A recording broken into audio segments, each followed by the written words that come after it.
안녕하십니까.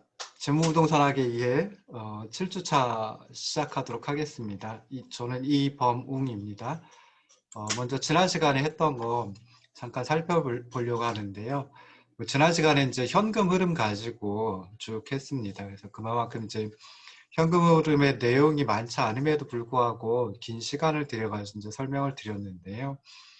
실제로 이제 재무제표 만드는 것도 이제 중요하겠죠. 그렇긴 하는데, 이제 재무제표들로부터 현금 흐름을 이렇게 분리해가지고 생각해 보는 거, 이것도 이제 굉장히 중요하다라고 생각을 해볼 수 있습니다. 그래서 현금 흐름에 대해서 좀 잘 알고 계시면 좋을 때 싶어가지고 길게 설명을 드렸습니다. 그래서 먼저 이제 현금 흐름이라는 게 무엇이냐라고 했을 때, 영어로 이제 캐시플로우라고 표현을 한다라고 했죠. 그래서 유입된 현금 유입과 그리고 유출된 현금 유출의 차이이다라고 생각을 하시면 좋을 듯 싶습니다.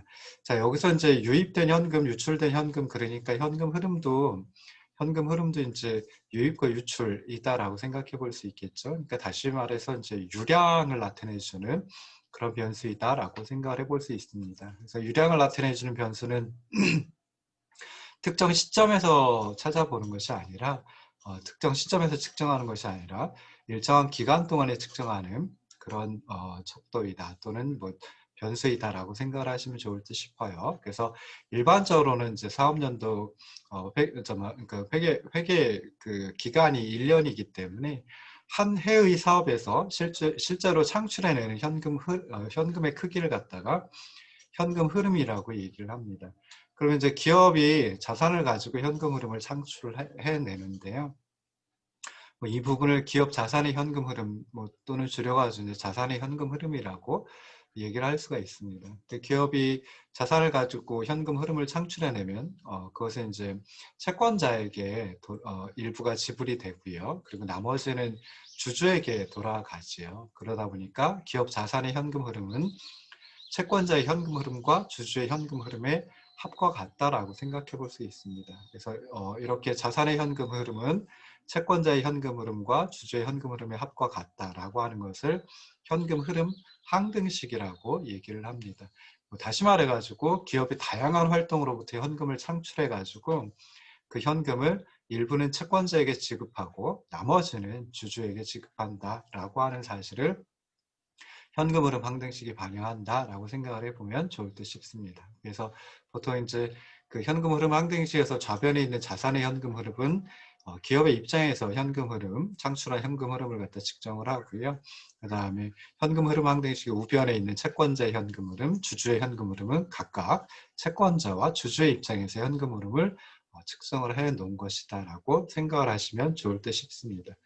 먼저 이제 자산의 현금 흐름을 좀 길게 설명을 드렸습니다. 그래서 자산의 현금 흐름은 기업의 통상적인 생산 및 판매 활동으로부터 얻는 영업 현금 흐름에서 기업에 재투자되는 순자본 지출과 순운전 자본의 변동을 차감한 금액이다 라고 생각을 하시면 좋을 듯 싶습니다. 그냥 간단하게 자산의 현금 흐름은 영업 현금 흐름 빼기 순자본 지출 빼기 순운전 자본의 변동이다 라고 생각을 하시면 좋을 듯 싶습니다. 먼저 이제 영업 현금 흐름, 그러니까 여기 세 가지 항목이, 자산의 현금 흐름에 세 가지 항목이 있는데 그 중에 이제 영업 현금 흐름 먼저 이제 설명을 드리면요.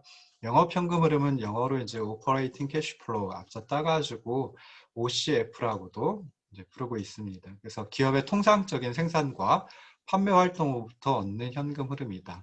근데 이제 영업 현금 흐름을 갖다 계산을 할 때는 유의하셔야 할 점이 한 세 가지 정도 있습니다.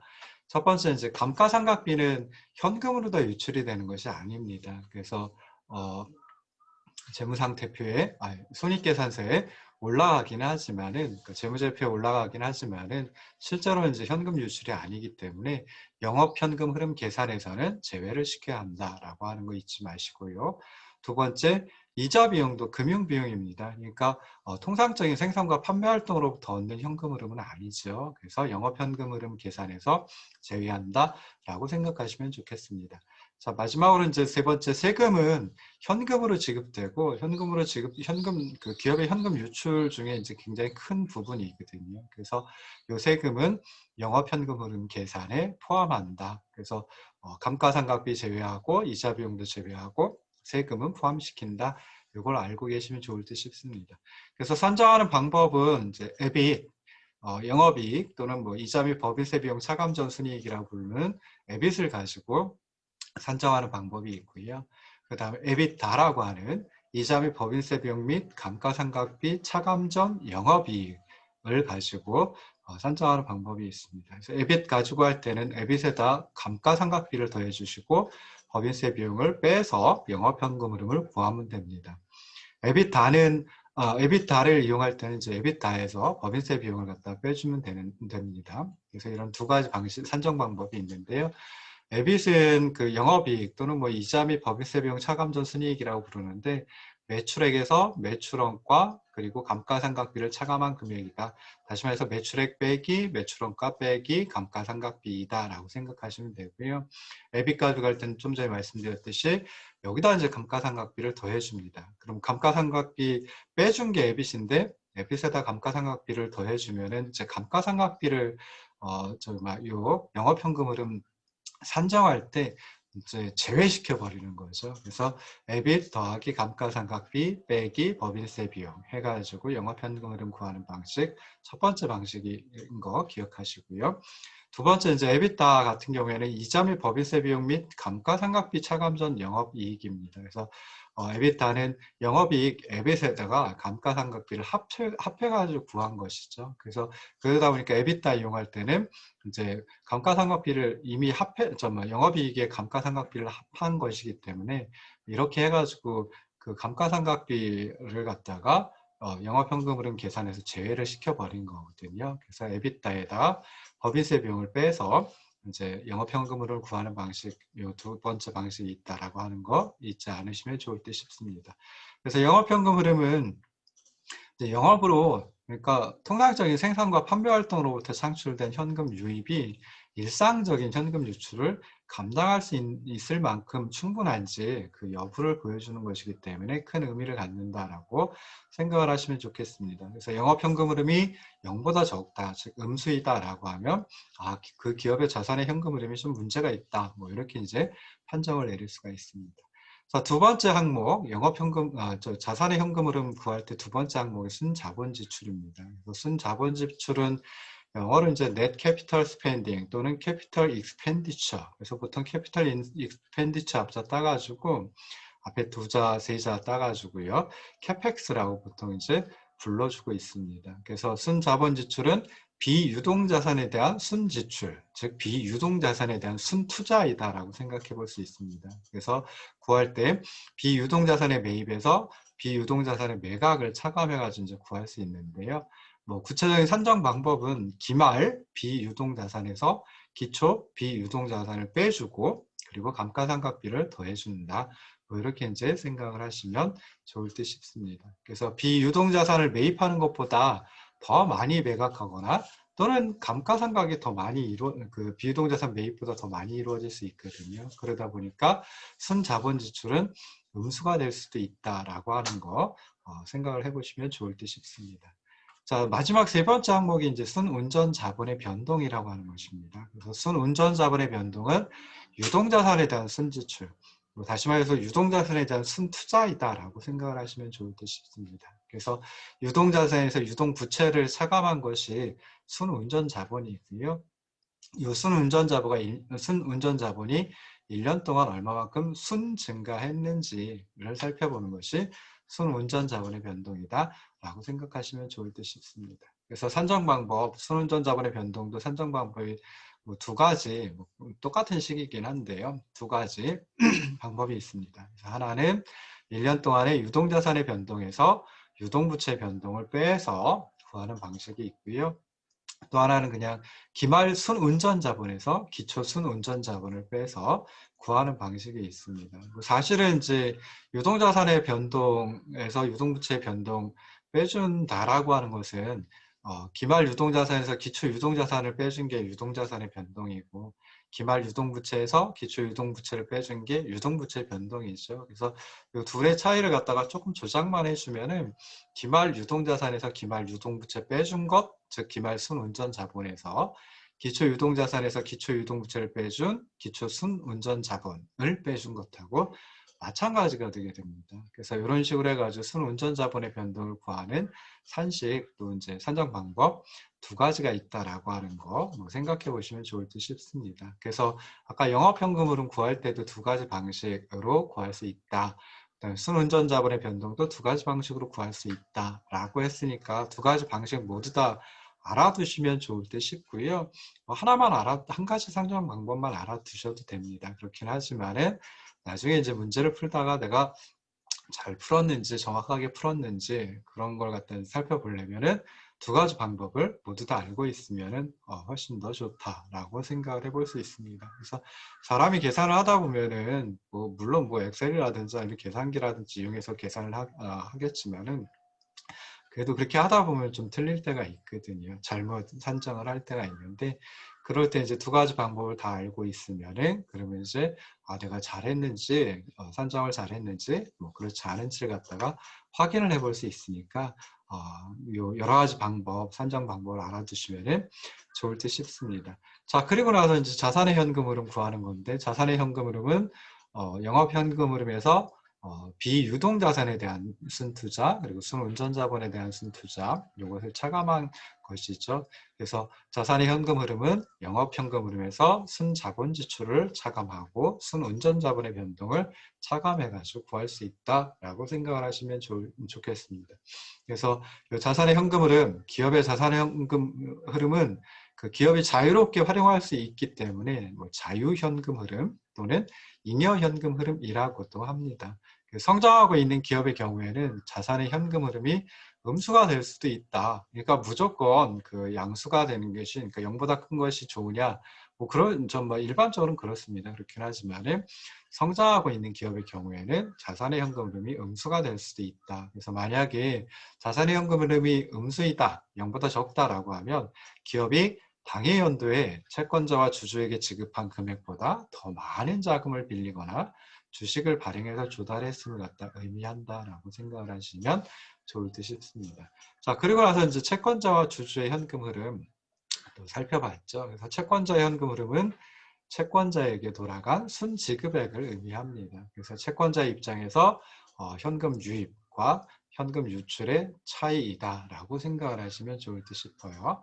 그래서 산정하는 방법은 기업의 입장에서 지급이자 그리고 신규 차입금 둘의 차이이다라고 생각해 볼 수 있죠. 근데 기업의 입장에서는 지급이자이지만 채권자의 입장에서 그만큼 받아들이는 것이죠. 그러니까 현금이 유입되는 것이다라고 생각해 볼 수 있습니다. 그다음에 신규 차입금은 기업의 입장에서는 차입을 해가는 거지만은 채권자의 입장에서는 자신의 수중에서 이제 빠져나가는 현금 유출을 의미하거든요. 그래서 채권자의 입장에서 현금 유입인 지급 이자에서 채권자 입장에서 현금 유출인 신규 차입금을 빼준 것, 그게 이제 채권자의 현금 흐름이다라고 생각하시면 되고요.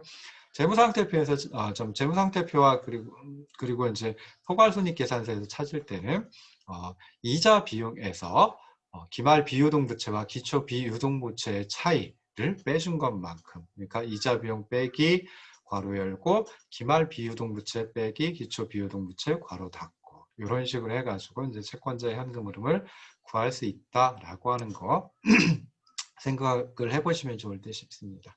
자, 그리고 이제 주주의 현금 흐름 또 생각해 볼 수 있죠. 그래서 주주에게 돌아간 순지급액이다라고 생각하시면 좋고요. 주주의 입장에서 현금 유입에서 현금 유출을 차감한 금액이다라고 생각하시면 좋을 듯 싶습니다. 그래서 산정하는 방법은 지급 배당금에서 신규 주식 발행액을 빼준 것, 이게 이제 주주의 현금 흐름인데요. 기업의 입장에서는 배당금을 지급하지만 주주의 입장에서는 그 기업이 지급한 배당금을 이제 받게 됩니다. 소득으로 얻게 됩니다. 그러니까 현금이 그만큼 유입된다라고 생각해 볼 수 있죠. 그 다음에 기업의 입장에서 신규 주식을 발행하면 기업은 현금이 들어가는 게 되겠죠. 근데 주주의 입장에서는 그만큼 신규 주식 발행, 기업이 신규 주식 발행을 하면 그만큼 이제 신규 주식을 구입, 매입을 하게 되겠죠. 그러다 보면 주주의 입장에서 현금이 유출되는 것이다 라고 생각해 볼 수 있습니다. 그래서 지급 배당금에서 신규 주식 발행액을 차감한 금액이 주주의 현금 흐름이다 라고 생각을 하시면 좋을 듯이고요. 자, 이거는 이제 포괄손익 계산서에서 이제 찾아볼 수가 있는데, 배당금에서 기말 자본금과 자본잉여금에서 기초 자본금과 자본잉여금을 빼준 것만큼 다시 빼주는 것. 그러니까 정확히 표현하면은 배당금 빼기 괄호 열고 기말 자본금과 자본잉여금 빼기 기초 자본금과 자본잉여금 괄호 닫고, 이런 식으로 해가지고 이제 주주 현금 흐름을 산정을 할 수 있다라고 생각을 하시면 좋을 듯 싶습니다. 자, 그리고 나서 이제 마지막으로 했던 게 그 현금 흐름 항등식이 맞아떨어지는지를 살펴봤죠. 그래서 자산의 현금 흐름은 채권자의 현금 흐름에 주주의 현금 흐름을 합한 것과 같다라고 하는 게 이제 현금 흐름 항등식이었으니까요. 처음에 이제 자산의 현금 흐름, 영업 현금 흐름에서 순 자본 지출과 순 운전 자본의 변동을 차감한 금액으로 다 자산의 현금 흐름을 구했습니다. 그리고 채권자의 현금 흐름, 주주의 현금 흐름 각각 구해가지고요. 그래서 현금 흐름 항등식이 맞아떨어지는지까지 살펴보면은 이제 현금 흐름 계산하는 게 다 끝난다라고 생각을 하시면 좋을 듯 싶습니다. 그래서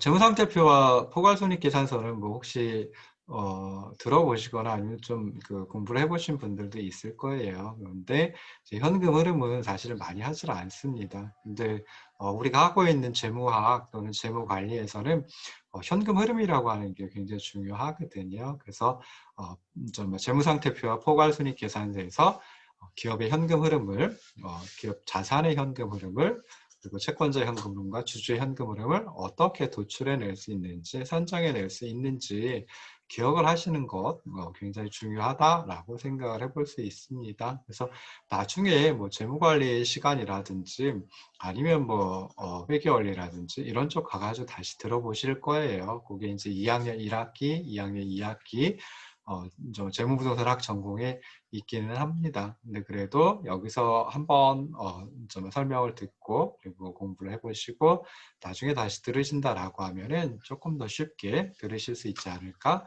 하는 생각이 듭니다.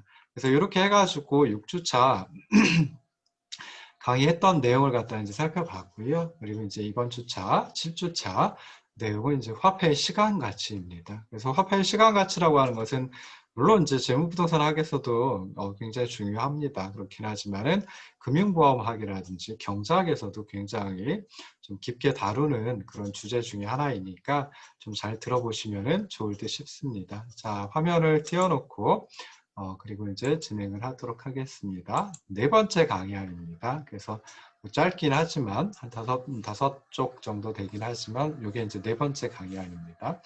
그래서 재무관리자가 직면하는 여러 가지 문제점들이 있겠죠. 근데 그 중에 가장 기본적인 문제점, 기본적인 문제 어떤 거냐면은 미래에 예상되는 현금 흐름에 현재 시점에서의 가치. 그러니까 미래에 예상되는 현금 흐름이 있는데 현재 시점에서 그걸 갖다가 어떻게 평가를 할 것이냐, 가치가 어느 정도나 될 것이냐 살펴보는 것입니다. 그래서 화폐의 시간 가치, 영어로 이제 time value of money라고 얘기를 하는데요.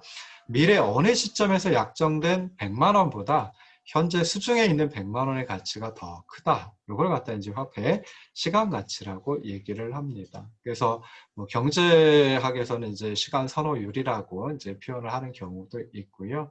뭐 금융보험학에서는 그냥 화폐의 시간 가치 뭐라고 이제 똑같이 표현을 하기도 합니다. 근데 실제로 그냥 미래의 확실한 100만 원보다는 현재의 100만 원이 가치가 더 크다. 뭐 이건 이제 쉽게 알 수 있죠.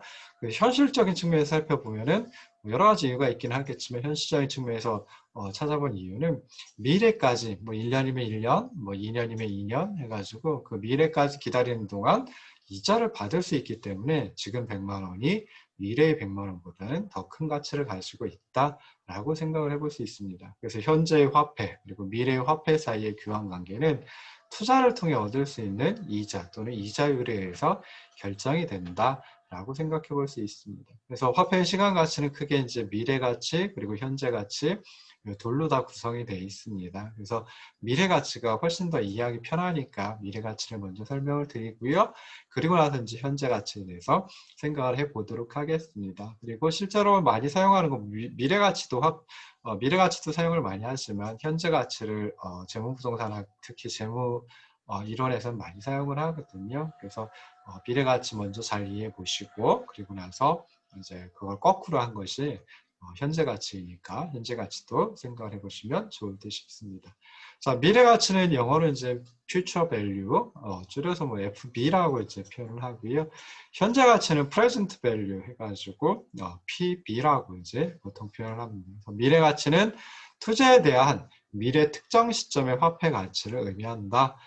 즉 나름 표현을 하면 주어진 이자율로 일정 기간 동안 투자를 통해서 얻을 수 있는 금액을 미래 가치라고 한다. 라고 생각을 하시면 좋을 듯 싶습니다. 뭐 가장 간단한 게 이제 단일 기간 투자, 뭐 1년이면 1년 해가지고 하나의 기간 동안 투자하고 그냥 그리고 나서 이자를 받고 끝나는 경우 먼저 생각을 해보고요.